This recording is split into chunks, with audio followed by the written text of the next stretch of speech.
You looked frustrated during many moments in the match. What frustrated you the most about the performance? No, it was. I think we can do better, but we are putting the effort. So that is the most important thing for me.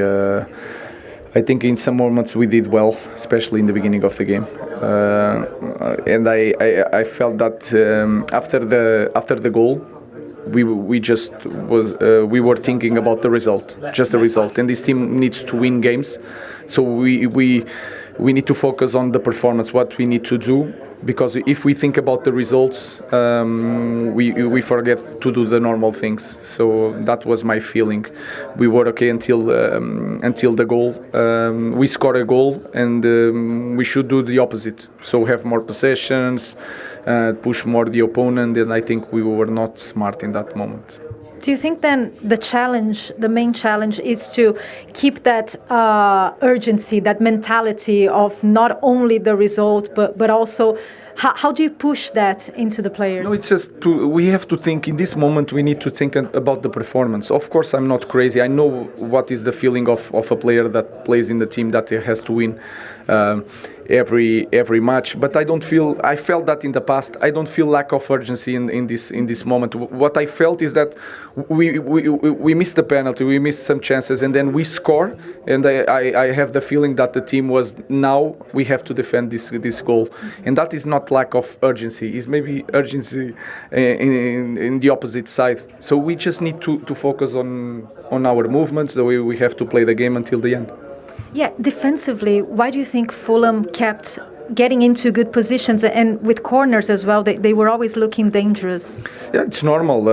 I think we tried to press high, and was after 1-2 times we need to understand that sometimes we need to manage the game, to wait for the opponent. Was that the option of Fulham? And sometimes we push the ball to the side too soon. It was quite easy for the opponent to mark us, and we wanted to press all the time. We want to do that, but sometimes we have to be better in that moment, understand the game, try to drop a little bit, and then start the pressure. So they had more space than us when they were attacking. Bruno's penalty, we saw that the referee kind of bumped into him, and he looked upset and disrupted by it. Did he mention anything to you about that? Do you think it was enough to disrupt him in the way that he took the penalty? No, I think he's not used to miss a penalty. He knows the importance that every moment in this context can have a huge impact in the team, and I felt that he during the game he was like not so happy, not so involved, because he has so much responsibility, and I think he felt that miss the penalty was a huge for us. You mentioned the result. Do you think this is something that the team is bringing from last season? This need to get results, and you guys need to deal with it better mentally? That is normal. We just want to win games, and they are humans. They know the context. They read everything, and they know they play in one club that they need to be better. But for me, during the week is completely different. They work really hard. Today they work really hard. Sometimes not in the good way, but they work. So with that I can work, and with that I'm really confident that we are going to get many wins. Thank you, Ruben. Thank you. What stands out for me from that interview is that he said they scored, and then he felt as if they felt, the players, that they need to defend that lead. Probably because I think after finishing 15th last season, they want to find a win game. So you get ahead, and then you think, all right, maybe we'll find a way to protect this. But for the first 15, 20 minutes, they played fantastic. You had 3 huge opportunities, and that's because they just played, focused on how they want to play. Mason Mount got in some good positions, and then they scored, and then they just dropped off, and Fulham controlled the game. And if that game would have gone on any longer, Fulham probably could have won it. So I think in that sense, he nailed it, Ruben, and he's spot on in his analysis of the game. They kind of stopped playing, allowed Fulham back into the game when they should have just gone and tried to win the game and get a second goal. Does that speak to the fact that they've won only once in their last 11 league games going back to last season? Yeah. And as he said, when they scored the goal, they were already thinking about the result. 5 wins in 24 as well in the league. He's trying to change the culture. The players that he's brought in are very, very good signs. Worry watching that Man United second half performances, how they drifted out of the game. That's when you're looking for your players who have an impact to produce a moment, to run hard, to try and get on the ball, create things. I think the effort was there in general. I think you're spot on in his analysis there, Ruben Amorim. But I've tipped Man United to finish 6th. I thought the improvements would be a little bit sharper and a little bit better. I know it's only 2 games in, and I said before kick-off today, the performance when you play first day of the season against Arsenal at home, the adrenaline's there. First game of the season, everyone's on a high. You can perform. And they should have got something out of the game. The acid test for Man United to see where they're going to be at the end of the season was today. They had to win that game today. And the fact that they took the lead, dropped off, and as Owen said, it was Fulham that were going to win the game, that'll be a big worry. Well, who were you hoping to see more from today then, Owen? Well, I think for me the biggest worry is I love Cunha, I love Bruno. You know, Bruno, we know he had a bad day today. The one thing, my biggest worry going forward is the goalkeeping situation isn't addressed and the striker position isn't addressed. And I've never seen a team win without those 2 positions, with top players in those positions. So maybe they're going to address that in the next week. Maybe somebody comes in, they don't. But I think goalkeeper, striker, he's got to address first. I think that the 2 in behind, Cunha and Bremo, are fantastic. But I think the 2 at the top and the back, they need to be addressed ASAP. Because if you look at the fixtures coming, you know, obviously Burnley expect them to win. But City, Chelsea, you know, they are really, really difficult. A draw from a losing position. Yeah, 100%. I think, especially second half, we pushed. Could have deserved more. I mean, we had some good moments, you know, with a better final pass or better finishing. It could have been maybe, you know, 2-1. But we did well to get back into game, and of course, they've missed a penalty as well. So, yeah. Talking of the penalty, because you were right at the centre of a lot of the decisions that were made today. Let's start with the penalty one, because if we don't, you'll just be waiting for us to do it. Now, you think this might be a little harsh, but have you seen it yet? Yeah, I still think it's harsh. I understand why it's given. I think, you know, it's where my foot is. I'm trying to stay strong because I know the block's coming, and then I've just sort of pulled him over my foot.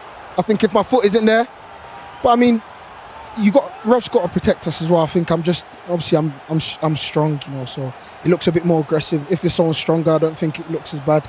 But yeah, I mean, you've seen it given, you've seen it not. It's just one of them ones. Ashley, what did you think? As Calvin's friend. As his friend, definitely shouldn't have been a penalty. If I take my friend head off, then, you know, I'm not too sure. I think that it could go either way.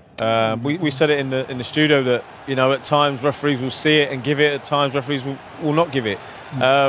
You know, I think watching it in slow-mo like that, it looks worse. Everything looks worse slow-mo, doesn't it? Yeah, of course it Everything looks worse. Well, Ashley, we've actually got your half-time analysis. No, we haven't. It was a good one, don't yeah, worry. But look, from your point of view, Lewis, you know, they give away the penalty. There was also the incident behind with Luke Shaw, but obviously VAR can't go and look at that because it's not a penalty incident. There was a lot going on in that box, and that's something that referees have been asked to look at, especially this season.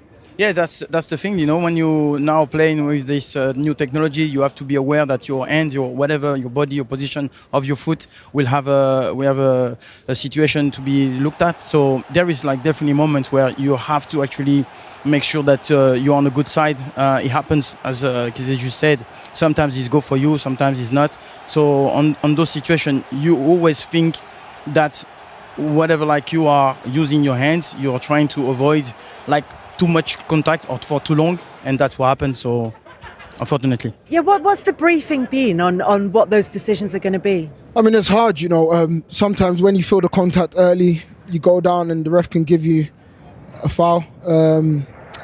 I mean, sometimes when you're in the game and the ball's there to be won, you're trying to get to the ball as quick as possible, and sometimes you've got to get the man out of the way. And I think there's a fine line between, you know, giving a foul away and getting away with it. And yeah, maybe there a bit more contact. On another day, maybe ref doesn't look at it, or I don't know. It's just one of them ones. We just as players have to try to be clever.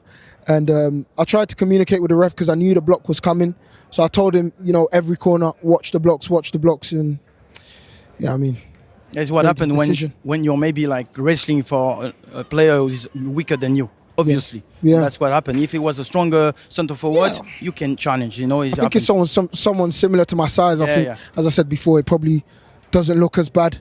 Slow-mo, it's always going to look worse. Yeah. Always going to look worse. So, you know, I mean, it's something to learn for me and all the boys, and yeah, just be a bit more streetwise and smart with it. So a bit of relief then when the penalty was missed by Bruno Fernandes. Yeah, I think, I say it's justice.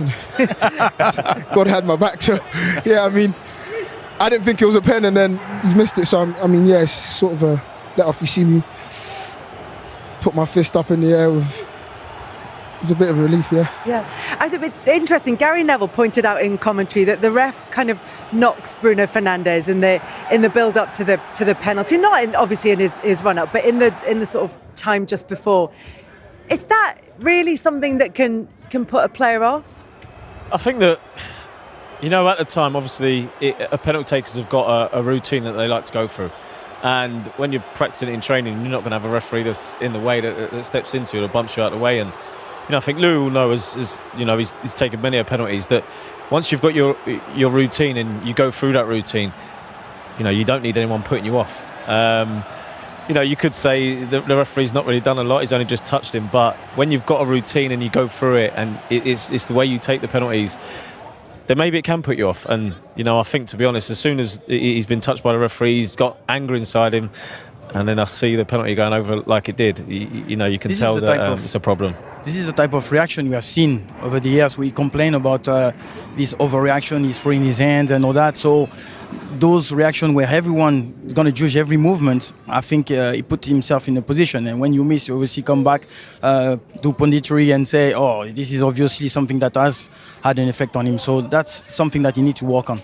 Calvin, as we said, you were at the centre of a lot of decisions today. The other one was there was an incident in the build-up to the goal. So it was Lenny Yoro's header. It came off Rodrigo Muniz in the end for Manchester United. There are two hands on your back here. I think it's the same as my one. It's a foul. Like he's pushed me and stopped me from getting to the ball. So I think when the ref looks back at it, they'll be disappointed. But yeah, I don't know. It's just can't say too much before I get a fine. Do you know what I mean? They said not enough force. Did you talk to him on the pitch? Come on, it's a foul. Everyone knows. You know how it is as a player. You know how it is when you go up to jump and any little touch can put you off. And yeah, he's got two hands. How much force do you need? But yeah, on another day it works in our favour. But did you talk to the ref on the pitch? Yeah, I did. I told him. Obviously, they've got a rule where only the captain can speak to him. I told my captain and he spoke to him, but they haven't checked it. So, yeah. Did you ask him why he didn't check it? Yeah, I'm not really sure. Like, he weren't trying to speak to me. He was trying to speak to our captain and he wouldn't speak to anyone else. So I was like, just make sure you check it. And I don't know, he took a minute before he's given a goal. So maybe they have, maybe they haven't. But they are checking it. But like you said, they've come back and decided that there wasn't, as they say, enough force to. What do you want me to do? Like, jump on the floor? It's enough for me not to be able to win the ball, and I think it's an advantage to him. So it should have been disallowed. But do you think it's a similar level of force to the penalty that was given? Is that enough to disallow a goal? Is enough to overturn? Calvin's telling us how it felt to him. This is normal. This is how he felt during the game. His strength sometimes is an advantage, sometimes he is not, depending on the size. And there is obviously in slow-mo is a bit less worse than what we've seen for the first penalty. So I will think that based on a moment where you have motion, you have speed and you have strength, it's always very hard for the referee to make the right decision. On this one, it's not as obvious, and that's why you get away with it. Let's take a look at happier moments. Let's take a look at the equaliser. 94 seconds Emile Smith-Rowe was on the pitch before he brought Fulham level. Yeah, Emile, he's a player with a lot of quality. We trust and we believe in him. He didn't start today, but what a reaction. I think obviously he gives us something different to Josh. He arrives in the box so well. As you've seen there, he's arrived amazing and just got there in front of the keeper. And yeah, we're just happy with him, and hopefully he can keep building and getting more goals and big moments like that for us. Yeah, you have a lot of playmakers. Andre Pereira was not there today, but with those kind of movement, those kind of solution all the time with your strikers that you have, you're always creating chances. But on the way you're starting the game and you feel like more confident in the second half, you're starting to actually impose in midfield. We couldn't cope, I would say, in so many moments in the game. So is this something that the manager really asks to actually get dominant, get confidence in midfield? Yeah, of course. I mean, all week we're analysing and seeing how we can hurt them. And of course, with defensively, it's 5-2-3. Obviously, we have 3 in the midfield, clear overload, and it worked. It worked for us, we just had to be dynamic. Alex went in there and got the ball and sort of had like a free roll, same as Josh, and it was working for us, so we kept on doing it. And yeah, I mean, for that goal, it's just a bit of quality, and yeah, we've been able to get level. It looked like there was something that you was working on. Obviously, the 8's running in behind. Bruno Fernandes and Mason Mount were in there.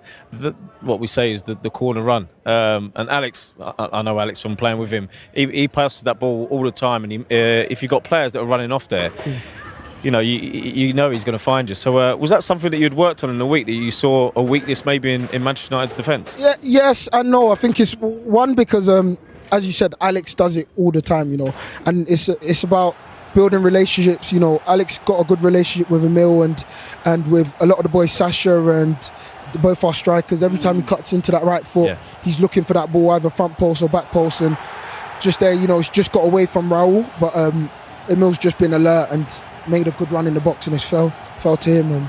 So yeah, I think it's just building relationships and understanding each other and how they play. Alex likes to float inside because Jedi is always going to be out wide. So yeah. Listen, Calvin, really appreciate you coming out to talk to us. We kept you here for quite a while, so we're going to let you